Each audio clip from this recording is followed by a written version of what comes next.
There are two basic practices that are key to all textile quality testing: sampling and conditioning.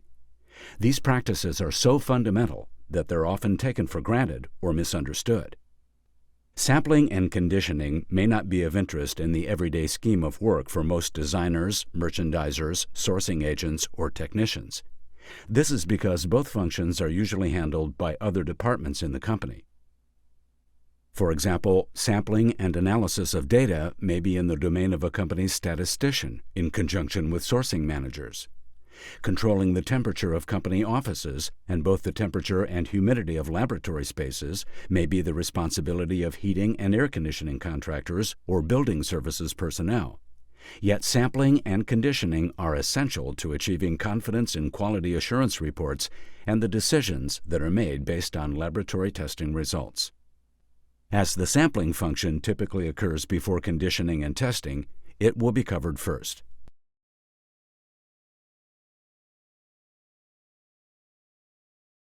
Sampling is the practice of acquiring product from which specimens are taken for laboratory testing and other quality assurance purposes. The American Society for Testing Materials International D13 Committee on Textiles has several terms and definitions relating to sampling. ASTM D123, Standard Terminology Relating to Textiles, cites the meaning of sampling or a sampling plan as a procedure for obtaining a sample. Further, we find that the term sample has two definitions according to ASTM. One definition of a sample is a portion of a lot of material which is taken for testing or for record purposes. Another definition for sample is a group of specimens used or observations made which provide information that can be used for making statistical inferences about the population or populations from which the specimens were drawn. The core meaning of sampling is to determine what is a sample, where, when, and how much of a sample needs to be taken for quality analysis. It's obvious that the answer to these questions will be very different for every apparel company, brand, product type, and whether the sample is in fabric or garment form. In statistical terms, a sufficiently large enough sample should be taken to provide enough material for all the specimens needed for the specified quality tests. This CD will not delve into the proper statistical analysis needed, as this can be found in the ASTM test method. The best source of guidance for sampling is found in standard test methods and practices. For example, ASTM D5034 standard test method for determination of fabric strength, grab method, shown in another chapter of this CD, has a section specific to lot sampling. Section 7, Table 1 of this method advises the number of samples to be taken from a lot that's made up of rolls or pieces. One of the table's listings is that if a lot sample has 4 to 24 rolls of fabric or pieces, 4 rolls or pieces should be taken as laboratory samples, and the laboratory sample should be full width and 1 meter in length. From each laboratory sample, 5 warp specimens and 8 filling specimens are to be cut.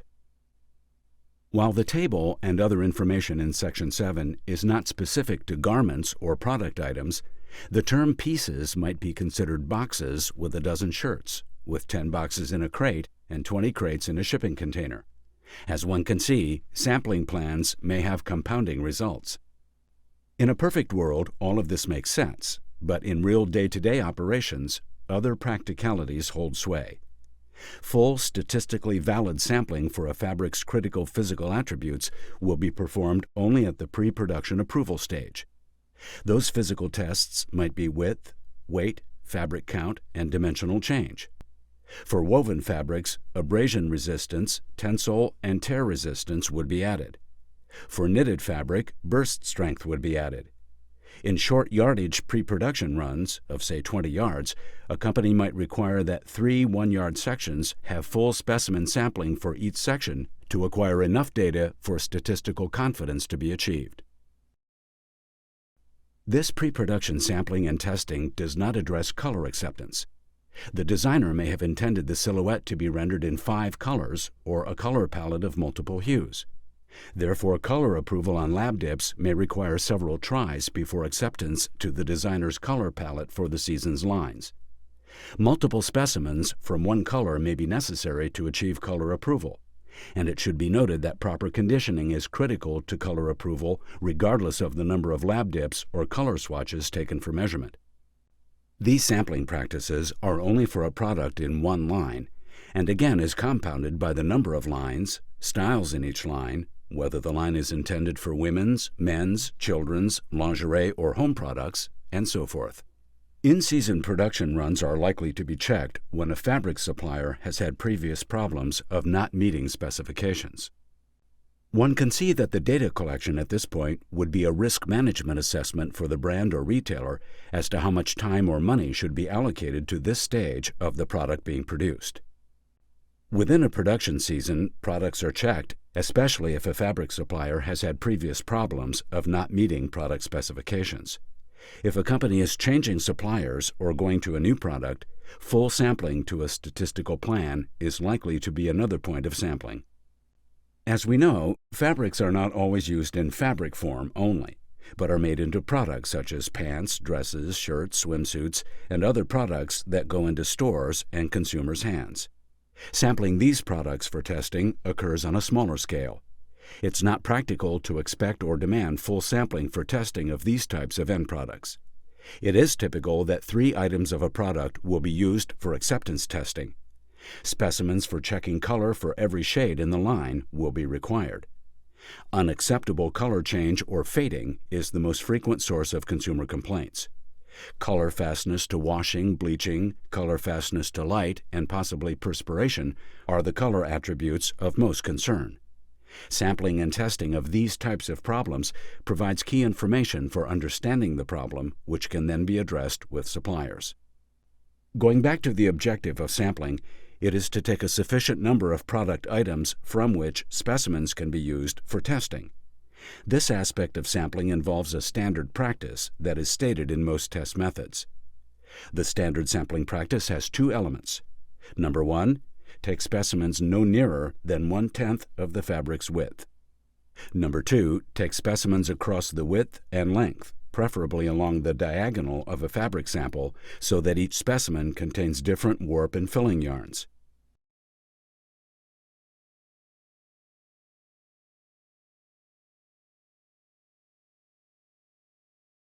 The selvage edges of woven fabrics are made of warp yarn densities that often do not represent the normal distribution of yarns in the construction. Therefore, specimens taken from the edges would not reflect the main body of the fabric from which garment panels or test specimens are taken. The practice of not sampling within the outer edges of a fabric is commonly applied for woven, warp knit, and open width knitted fabrics. For example, a 66-inch wide fabric would restrict specimen taking to a section of the fabric starting off the edges 6 inches, for a total of 12 inches of not usable fabric. Further, many woven fabric selvages have pinholes from being secured for width control on a tenter frame, which is used for drying, heat setting, and chemical finishing processes. The pinholes can distort the fabric construction in the area adjacent to the selvage. Open-width knitted fabrics can have either pinned edges or gummed edges. The gummed edges prevent the fabric from curling during subsequent mill processing and apparel cut-and-sew operations. These gummed edges are normally less than 1 inch wide and are not representative of the fabric's construction. Therefore, they should not be part of the test specimens. For knitted fabric samples that remain in their tubular form, the same concept applies and is stated in specific knitted fabric test methods, such as those for burst strength. However, the 1/10 width restriction does not apply to tubular knitted fabrics, as they are knitted continuously and do not have selvages.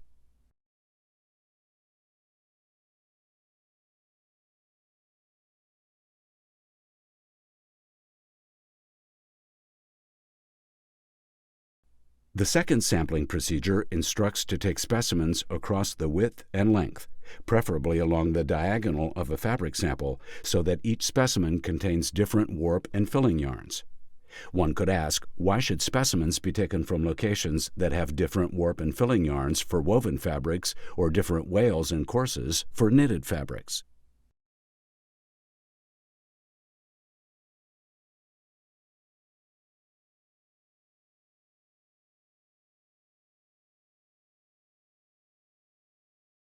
The practice of taking specimens for tests that do not have the same warp and filling yarns is valid for efforts to achieve representative data from the entire fabric sample.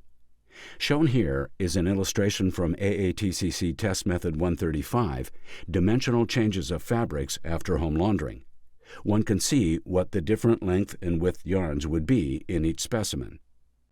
Garments do not have selvages or gummed edges, so one doesn't know the width of the fabric from which the garment was made, so the rule regarding 1/10 of the width does not apply. Therefore, specimens must be taken from different sections of the garment, or measurements should be recorded from different places of the garment for dimensional change tests. Further, one wouldn't know if the warp and filling yarns or wale and courses in a sleeve would be the same as those in the body of the shirt or blouse. Garments have seams, hems, plackets, trims, collars, pockets, and other design features that should be avoided in taking specimens from the samples. It's logical to avoid some of these areas, as they may be made of double layers, interlinings, or other fabrics different than the main body panels. Those other components would need to be tested separately, and likely not for all of the tests to be performed on the main body fabric. A good example would be sampling for performing quality assurance testing on a woven shirt, blouse, dress, fabric, or slack, which might include the following tests: fiber content, width, weight, fabric count, appearance, dimensional change, color fastness tests for laundering, bleaching, tensile, tear strengths, and abrasion. Each test method has a specific number of specimens or locations to be measured for the various physical attributes. As an example, let's sample a pair of pants for basic quality assurance testing. Normal sampling for a garment is 3 items of the same color, lot, shipping carton, or whatever describes the sampling unit. Here, the tests to be run on the sample include appearance, color fastness to laundering, change of color, dimensional change, weight, fabric count, tensile, and tear strength. These tests may not be all of the ones that are determined to be necessary or required by a performance specification. According to each test method, a specific number of test specimens or sites are to be measured. For example, appearance, dimensional change, and skewness tests require 3 pairs of pants. Weight, tensile and tear strengths, and abrasion require multiple specimens, but can come from only 1 pair of pants. A widely used practice, although not stated in any textile standard, is to hold 1 item of the sample set to use as a color original. Then only the remaining 2 pairs of pants are available for taking specimens. The reserved pair of pants may also undergo non-destructive tests, such as fabric count, assembly quality, and whether the product was made according to its manufacturing specifications, such as pattern style, trim, and embellishment detail. Sampling related to a consumer complaint could involve taking a specific number of garments or products from inventory. It's best to perform in-store sampling from a spectrum of stores across the country to evaluate a problem. These will be tested to measure the physical attribute that has caused the consumer's ire. The results from sampling and testing of these types of problems provides key information for better understanding of the problem. Then these problems can be addressed with suppliers, whether the problem is fiber, yarn, fabric, dyeing, finishing, or from cut and sewing manufacturing. It can be said that the closer a product gets to a store and a consumer, the less sampling for testing is performed. Therefore, the risk of not getting the correct measurement of quality increases. What this implies is that a product needs to have initial engineering and product development with accompanying testing done according to a good statistical sampling plan. If the test results are satisfactory, that supports production integrity. Further, this means that testing performed at the end product approval stage, prior to shipment and store distribution, results in less chance that a poor product will turn into a consumer complaint. The second fundamental practice of quality assurance testing is that of conditioning. There are 2 textile standards that are relevant to conditioning. One is ISO 139, Textiles Standard Atmospheres for Conditioning and Testing, and the other standard is ASTM D1776, Standard Practice for Conditioning and Testing Textiles. According to these standards, the definition for the practice of conditioning is to bring a material to moisture equilibrium in a specified standard atmosphere. Moisture equilibrium and atmosphere are the key elements to conditioning. Simply, moisture equilibrium is the state of a material when it cannot take up any more moisture from its surrounding atmosphere or give up moisture. In textile terms, that means a stabilized state of moisture in a fabric. Now, what is an atmosphere? In a room, office, laboratory, or outdoors, it is the combination of air temperature and the moisture in the air that is usually expressed as relative humidity. An atmosphere is further influenced by air velocity. This means that temperature and relative humidity must be in a stable relationship, and this is the key to an understanding of standard atmosphere for testing textiles. For textiles, ASTM D1776 prescribes standard atmosphere for conditioning before and during testing to be 70 degrees plus or minus 2 degrees Fahrenheit and 65% relative humidity plus or minus 2%. ISO describes these conditions as 21 degrees plus or minus 2 degrees Celsius and 65% relative humidity plus or minus 2%. In those cases where a conditioning room and the testing facilities are in separate areas, for example, the testing instruments are not in a conditioned area, specimens should be transported and tested within 4 minutes. A fabric is determined to be at moisture equilibrium when successive weighings of a specimen or sample on a balance yields no change in mass. These weighings are performed at regular intervals until there is no difference in mass between the weighings. It's important to note that fibers from different sources, whether natural or man-made, have different moisture content and moisture regain capacities when determined in the same standard atmosphere. Other influences, regardless of fiber component source, that can affect moisture regain and equilibrium are fabric thickness, chemical finishes, and after-treatments or processes. However, it's very important to realize that it's not practical to determine moisture regain for fabric or fabric from a garment or product before every test. This is handled in ASTM D1776 by a table that provides a general guide for conditioning times dependent on fiber content. Natural fibers and fibers made from natural polymers are hydrophilic, which means they absorb moisture. Therefore, fabrics made from those sources require longer conditioning times. Examples of natural fibers are wool, flax, linen, and cotton that have moisture regain of greater than 6% at 70 degrees Fahrenheit and 65% relative humidity. Manufactured fibers such as polyester, nylon, spandex, and other fibers with very little or no moisture regain at 70 degrees Fahrenheit and 65% relative humidity require less conditioning time to reach moisture equilibrium. Conditioning is carried out with fabric swatches or garments to be laid flat in a single layer, or for end-use items such as pants or shirts, hung up. Hanging for conditioning after laundering is important for appearance rating and dimensional change measurements.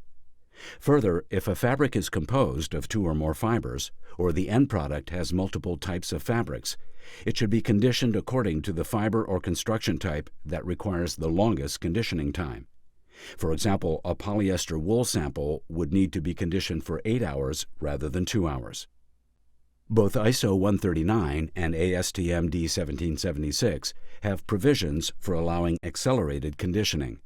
The endpoint required is the same, but the need to condition faster for quicker evaluation response time is achieved.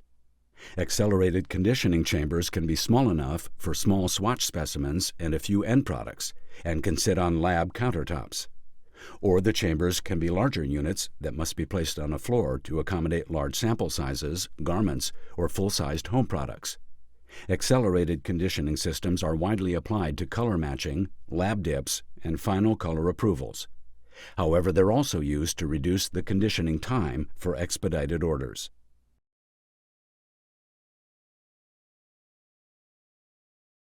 Conditioning rooms and testing areas require specific engineering and technology to control and maintain consistent standard conditions.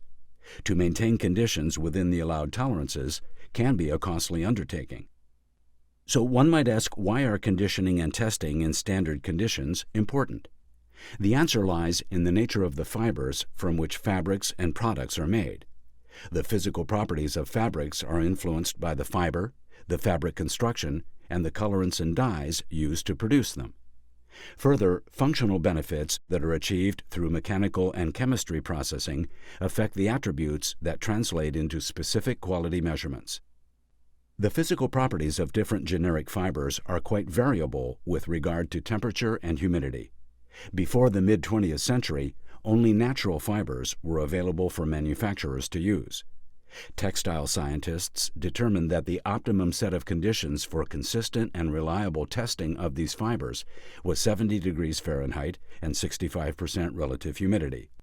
When manufactured fibers such as nylon, polyester, acrylic, and others were developed, they were also capable of being tested consistently at these standard conditions because they had very low moisture regain properties. A good example of optimum conditions is that untreated cotton has a moisture content of 7.5% at 70 degrees Fahrenheit and 65% relative humidity. If a 3x1 cotton twill fabric is supposed to meet a specification requirement of 5.0 ounces per square yard plus or minus 5%, its expected weight range would be 4.8 to 5.2. Were the fabric to have been weighed in a very low percent of relative humidity, its unit weight would be 5.4 ounces per square yard and outside the weight range. Another example of the impact of moisture content is a comparison between cotton and rayon.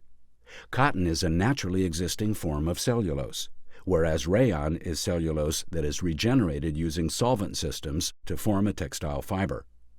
Cotton fibers get stronger when wet, and rayon fibers get weaker. Therefore, it's critical to maintain consistent levels of relative humidity in the testing area. In the CD, most of the tests require standard conditions throughout the testing process, and some require standard conditions only during the rating step of the process. This will be covered in the various tests.